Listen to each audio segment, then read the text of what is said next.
Operation కగర్తో నక్సలైట్లు కకలావికలమయ్యారు. కొందరు హతమవ్వగా మరికొందరు లొంగిపోయారు. దీంతో ప్రజలకు కూడా నక్సలైట్లంటే భయం పోతుంది. మరికొన్ని చోట్ల వారిపై ఉన్న సానుభూతి, ప్రేమ కూడా బద్దలైపోతుంది. ఇన్నాళ్ళు నక్సలైట్లు తమను గుప్పెట్లో పెట్టుకున్నారని, కనీసం తమ గ్రామాలకు మౌలిక సదుపాయాలు కూడా రానివ్వలేదని మండిపడుతున్నారు.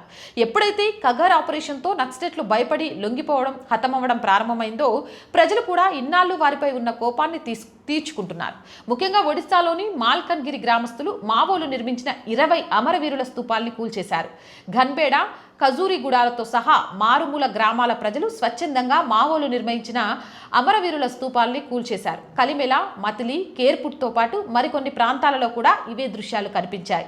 ఈ అమరవీరుల స్తూపాలు నియంత్రణకు, బెదిరింపులకు చిహ్నాలని, అందుకే వాటిని కూల్చేశామని స్థానికులు పేర్కొంటున్నారు. దీంతో వీటిని కూల్చేయడం ద్వారా ఇక తాము అభివృద్ధి వైపు ప్రయాణం చేస్తామని చెప్పకనే చెప్పేశారు. మల్కన్గిరిని ఒకప్పుడు ఒడిశాలో ప్రధాన మావోయిస్టుల స్థావరంగా పరిగణించేవారు. అయితే తిరుగుబాటుదారుల నెట్వర్క్ బలహీనపడటంతో మావోలు బలహీనపడ్డారు. మావోయిస్టులు ప్రాథమిక అభివృద్ధి కార్యకలాపాలకు ఆటంకం కలిగిస్తున్నారని, ప్రజలను నిరంతరం భయభ్రాంతులకు గురి చేస్తున్నారని వారు పేర్కొంటున్నారు.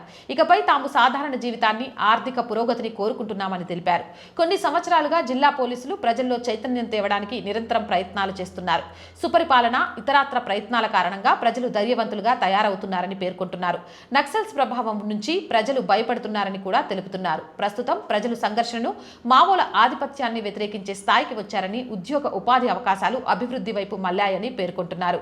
ఏదేమైనా కానీ గిరిజనులలో ఇలాంటి ధైర్యం రావడం, గ్రామస్తులు ఇలాంటివి చేయడం చాలా చాలా ఆనందంగా ఉంది. ఎందుకంటే జాతీయవాదం వైపు అడుగులు వేస్తున్నందుకు. మరి మీరేమంటారు? మీ అభిప్రాయం ఏంటి? కామెంట్ చేయండి. జై హింద్, జై భారత్.